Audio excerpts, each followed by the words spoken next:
Est-ce que vous vous êtes déjà retrouvé devant une pub et vous vous êtes dit « mais de quoi on me parle ?»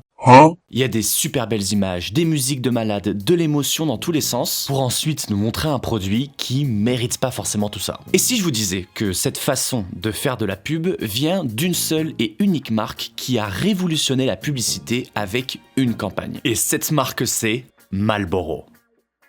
Et pour comprendre ce phénomène, il faut remonter dans les années 20. À cette époque, le fait de fumer est une activité majoritairement masculine. Une femme qui fumait était considérée comme vulgaire, de mauvais genre. Pour pallier à ce problème, la jeune marque Marlboro crée un nouveau produit, la cigarette filtrée. Gardez en tête le filtre car c'est un peu le cœur de notre histoire.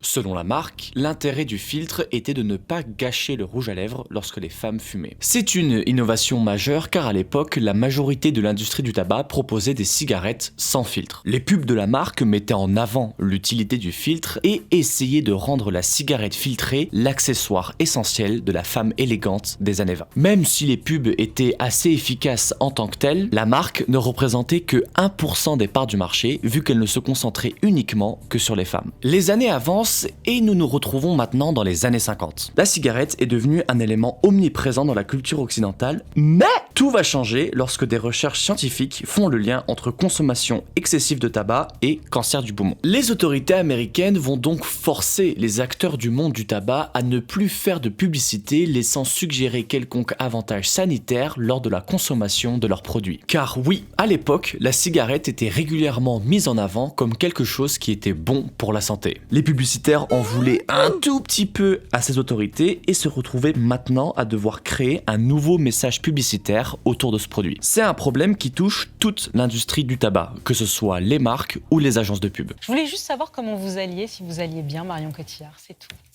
Merci, ça va. Dans ce raz-de-marée législatif, une fausse croyance commence à émerger. Apparemment, les cigarettes avec filtre seraient moins nocives pour la santé, voire même inoffensives. Marlboro y voit donc ici une opportunité en or pour mettre en avant leur produit, la fameuse cigarette filtrée.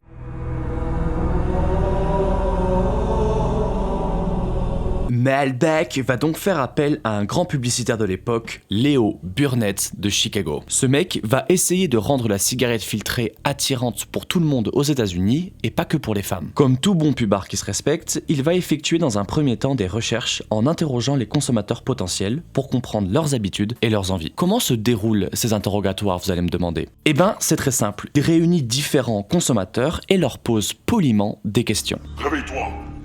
Réveille-toi! Ah, la gueule de bois, putain. Consommateur 2B45A, est-ce que tu es prêt à répondre à nos questions? Bah en vrai, pourquoi pas, ça peut être... Tais-toi! Ah ok, d'accord. Est-ce que tu accepterais de fumer des cigarettes filtrées? Bah vous savez, moi je suis pas un gros fumeur, hein. Bon, il est complètement con. Envoyez la décharge. Attendez, là quoi? D'après ses recherches, Burnett se rend compte de deux choses très intéressantes. Premièrement, les hommes seraient prêts à fumer des cigarettes avec filtre, mais refusent car elles sont perçues comme des produits pour femmes. Et deuxièmement, les publicités des concurrents sont d'un ennui con. Elles se concentrent uniquement sur les aspects non nocifs de ces nouvelles cigarettes avec des termes scientifiques complexes rendant les pubs indigestes et démonstratives. Look at Viceroy's 20,000 tiny filters on this magnifying machine. Here deep inside the Viceroy tip is a vast network of 20,000... Burnett veut effacer ces deux problèmes et propose sa technique secrète, la mascotte. Selon lui, rien de mieux que de personnifier un produit pour le rendre parfaitement reconnaissable. Le mec sait de quoi il parle parce qu'il avait créé dans le passé le géant vert ou encore Tony le tigre de Kellogg's. Pour Marlboro, il avait donc imaginé une série de personnages virils fumant leurs cigarettes filtrées. Le but du jeu, c'était de tout simplement faire comprendre aux consommateurs que l'on pouvait fumer des clopes filtrées tout en restant un mec. Donc, un bodybuilder, un capitaine de bateau ou encore un soldat avait été prévu pour les futures campagnes de la marque. Et c'est le cow-boy qui était prévu pour apparaître en premier dans cette longue série de personnages. Alors, aujourd'hui, les cow-boys sont complètement passés de mode, on ne les voit que très rarement dans le paysage médiatique actuel. I'm afraid. Mais dans les années 50, le cow-boy et les westerns sont au top de leur popularité. Ils font écho à un passé fantasmé de l'Ouest américain. Le cow-boy est donc le stéréotype de l'homme imaginé dans les années 50. Viril, solitaire, débrouillard, calme, mais capable de faire usage de la violence si nécessaire pour protéger la veuve et l'orphelin contre les méchants indiens. William Knife Man. Et c'est ainsi que naît le Marlboro Man en 1954. Le cow-boy est mis en scène en fumant sa cigarette filtrée Marlboro, ne se souciant pas de la vie des autres. La campagne se fait d'abord en affichage, mais elle suffit pour faire sortir la marque des bas-fonds de l'industrie. En un an de diffusion, Marlboro devient la 4e marque de cigarettes la plus vendue aux États-Unis. Le succès est tel que les autres mascottes prévues par Burnett seront annulées et le cow-boy restera le seul et unique Marlboro Man. Le phénomène va prendre une autre ampleur avec l'arrivée du spot télé. En effet, avec la démocratisation du téléviseur dans les foyers américains, les publicitaires sont obligés d'augmenter leur présence sur ce média. Le spot reprend les mêmes idées que la campagne d'affichage et fait même un parallèle entre le cow-boy fumeur de Marlboro et un étalon. Pour accentuer le côté western, la pub reprend même la musique d'un classique du genre, les 7 mercenaires. You don't see many wild stallions anymore.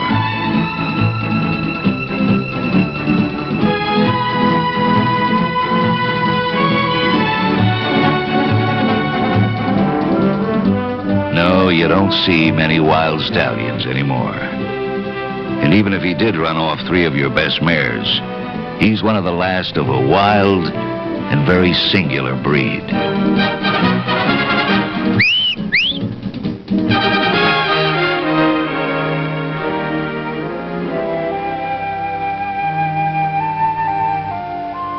Come to where the flavor is. Come to Marlboro Country.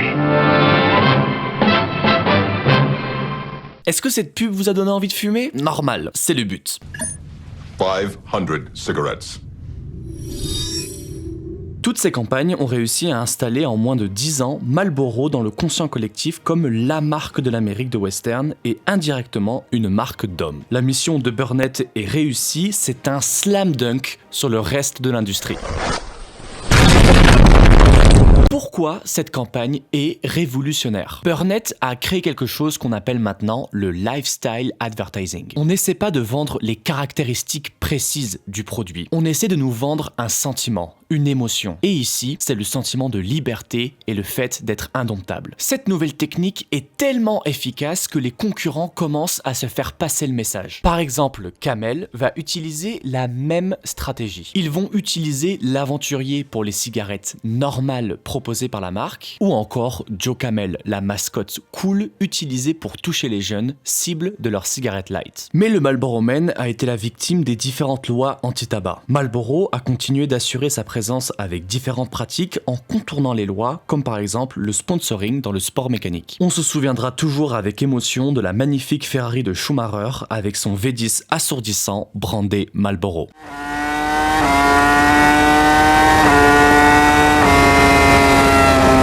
Sinon, vu que la pub pour les cigarettes est interdite dans quasiment tout le monde occidental, le Marlboro Man est devenu une légende d'un autre temps. Mais il a profondément marqué l'histoire de la publicité. Maintenant, tout le monde est obsédé par le lifestyle advertising et vous pouvez le voir absolument partout. L'émotion est vraiment le point central du discours de vente. Cependant, certaines marques font encore l'erreur d'expliquer leurs produits ou leurs services. À la longue, cela peut devenir redondant, voire même agaçant. Salut, c'est Franck Leboeuf. Allez sur vendezvotrevoiture.fr. Mais à l'inverse, si on force trop sur le lifestyle advertising, on peut tomber sur des pubs qui sont complètement abstraites, donc inefficaces. Et c'est dans ce genre de situation où on ne comprend rien. Donc la prochaine fois que vous êtes devant une pub où vous captez absolument que dalle, pensez tout simplement clope à filtre. Voilà, c'est la fin de la vidéo, j'espère qu'elle vous a plu, n'hésitez pas à liker, à vous abonner, prenez soin de vous, on se voit une prochaine fois, peace. Turn off the lights. Let the moon shine through the blinds. I can see